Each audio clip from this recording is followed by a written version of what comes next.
আচ্ছা, এই ছেলেটা যদি বিক্রি হতো, এই ছেলেটা যদি ভারতের কাছে বিক্রি হতো, কত কোটি কোটি কোটি কোটি টাকা দিয়ে বিক্রি হতে পারত। আপনারা শুনছেন তো, তাকে যে গুলি করছে 200 কোটি 27 লক্ষ, না না 210 লক্ষ, 210 কোটি, 210 কোটি টাকার বিনিময় হাদিকে গুলি করা হয়েছে। যারা হাদিকে গুলি করছে, যে দুইজনে, এই দুইজন এই টাকা পেয়েছে, চেক সহ ধরা খাইছে না। আপনি চিন্তা করেন, শুধু গুলি করার জন্য সে পাইছে কত? 210 কোটি। এবং এই হাদি যদি বিক্রি হতো, তাহলে কত হাজার হাজার কোটি বিক্রি হতে পারতো না? আচ্ছা, সে কেন নিজের জীবনটা দিয়ে দিচ্ছে? কার জন্য? আপনার জন্য, আমার জন্য, আপনার আমার এই দেশের জন্য, এই সবুজ শ্যামল বাংলার জন্য। আজকে যারা এই যে হাসানাত, সার্জিস, এই যে এরা এরা এরা আজকে কার জন্য লড়ছে? কার জন্য বলেন? এদের বাড়িঘর খবর নিয়ে দেখেন, কিচ্ছু নেই। এরা গরিবের সন্তান, অথচ এরা দেশের জন্য জীবনটা দিয়ে দিচ্ছে। আর আপনি একটু দোয়া করতে পারেন না? একটু দোয়া করেন না এদের জন্য। প্রিয় ভাইরা আমার, এই জন্য বলছি, আমরা প্রত্যেকে আল্লাহর প্রতিনিধি। আমাদেরকে একটু জিম্মা দিয়ে আল্লাহ দুনিয়াতে প্রেরণ করেছেন। দায়িত্ব হলো দুইটা: সৎ কাজের আদেশ, অসৎ কাজের নিষেধ। এই দুটো জিনিস 100% আপনাকে পূরণ করতে হবে, যতটুকু আল্লাহ আপনাকে তাওফিক দান করেছেন। তাওফিক অনুযায়ী এক থেকে যদি কমতি হয়, তাহলে নিঃসন্দেহে দুনিয়ার জীবন ও লাআনতের জীবন, শুয়োর এবং কি শিয়ালের জীবন, আর আখিরাতের জীবন তো মৃত্যুর সাথে সাথে জাহান্নাম। আল্লাহ আমাদের সবাইকে কথাগুলো শুনে আমল করার তাওফিক দান করুন।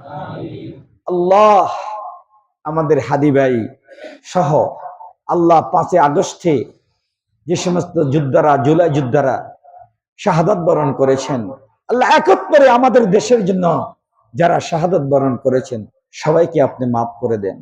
আয় আল্লাহ, প্রত্যেকের কবরকে আল কবর রাউযাতুম মিন রিয়াজিল জান্নাহ বানিয়ে দেন। ভাই, 71 না হলেও আমরা বাংলাদেশ পেতাম না। আবার বাংলাদেশে যে গোলামীর জীবন শুরু হয়েছে, স্বাধীনভাবে কথা বলারও আমাদের কোনো সুযোগ ছিল না, যদি জুলাই সেই 5 আগস্ট না আসত। ঠিক কিনা? তাহলে 71কেও ভুলা যাবে না, 5 আগস্টকেও, জুলাইকেও ভুলা যাবে না। কথাগুলো বুঝতেছেন ভাই? আমরা 71কেও ভালোবাসি, নতুন স্বাধীনতা লাভ করছি এটাকেও আমরা কি ভালোবাসি। তাদের জন্য আল্লাহর জান্নাতের জন্য দোয়া করি, এদের জন্য আল্লাহর জান্নাতের জন্য দোয়া করি। যারাই দেশের জন্য ভালো কাজ করবে, সকলের জন্য আমাদের হৃদয় থেকে দোয়া। কি বলেন? শেখ হাসিনা যদি সত্যকার দেশ পরিচালনা করত, ওলামায়ে কেরামের সাথে যদি সৎ ব্যবহার করত, আজকে হাসিনাকে লুকাতে হতো? ইসলামের উপরে যদি সঠিকভাবে সে যদি চলতো, হাসিনাকে লুকাতে হতো? প্রিয় ভাই, কথাগুলো বুঝবেন। কেউ আমাদের শত্রু না, কেউ আমাদের কিনা শত্রু না। আপনি সঠিক পথে চলেন, আপনি আমার বন্ধু। যদি আপনি ইসলামের বিরুদ্ধে, আল্লাহর বিরুদ্ধে যান, তাহলে তো আপনি নিঃসন্দেহে আমার শত্রু। আপনাকে আমাকে শত্রু মানতে হবে, যদি না মানি আমি তো মুসলমানই না। কথাগুলো বুঝতেছেন? এই জন্য কেউ কাউকে শত্রু মনে করবেন না ভাই। আপনি আমার ভাই, আপনি আমার বোন। আল্লাহর জন্য ইসলামের পক্ষে থাকেন, কোরআনের পক্ষে থাকেন, আল্লাহর পক্ষে থাকেন, তাহলে দুনিয়া আপনার সুন্দর হবে, আখিরাতও আপনার সুন্দর হবে। দুটি কর্মসূচি আল্লাহ আমাকে আপনাকে দিয়েছেন: সৎ কাজের আদেশ করব, অসৎ কাজের নিজেকে করব, নিজের সন্তানকে করব, বিবিকে করব, আমার ঘটনা আগে ইসলামী হুকুমত কায়েম করব, আমার সমাজে করব, আমার রাষ্ট্রে করব, আমার সংসদে কোরআনের হুকুমত কায়েম করব। এটা আপনার দায়িত্ব, আপনার উপরে ফরজ আইন। প্রতিটি নাগরিকের উপরে, ইমানদারের উপরে ফরজ তার দেশে আল্লাহর হুকুমত বাস্তবায়ন করা। কেননা গত সপ্তাহে বলেছিলাম আল্লাহ বলেন ওয়াবাল্লাম ইয়াহকুম বিমা আনজালাল্লাহ ফাউলাইকা হুমুল কাফিরুন ফাউলাইকা হুমুল ফাসিকুন ফাউলাইকা হুমুজ জালিমুন। তিনটি আয়াত। আল্লাহ বলেন আমি যে নাযিল করেছি কিতাব কালামুল্লাহ, কেউ যদি আমার কিতাব অনুযায়ী রাষ্ট্র পরিচালনা না করে, বিচার কার্য না করে, আল্লাহ বলেন ওই ব্যক্তি কাফের। এক আয়াতে। আবার আরেক আয়াতে বলেন আবার পাঠানো কিতাব অনুযায়ী যদি রাষ্ট্র পরিচালনা না করে তাহলে সে জালেম। আরেক আয়াতে আল্লাহ বলেন আমার পাঠানো কোরআন অনুযায়ী যদি রাষ্ট্র পরিচালনা না করে, শাসন ব্যবস্থা কায়েম না করে, সেই ফাসিক। কটি আয়াত? তিনটি আয়াত।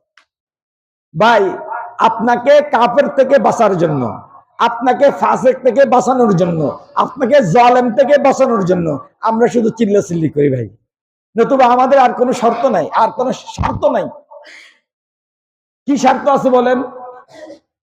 কোন দিন আমাকে কি কি দিয়েছেন আপনি? আমিও বা কোন দিন আপনার থেকে কি কি নিয়েছি? এত চিল্লাচিল্লি, এত কথা বলার একমাত্র কারণ আপনি যেন কুফর থেকে বেঁচে যান, আপনি যেন জালেম থেকে বেঁচে যান, আপনি যেন ফাসিক থেকে বেঁচে যান, আল্লাহর জান্নাতের মেহমান হয়ে যান ভাই।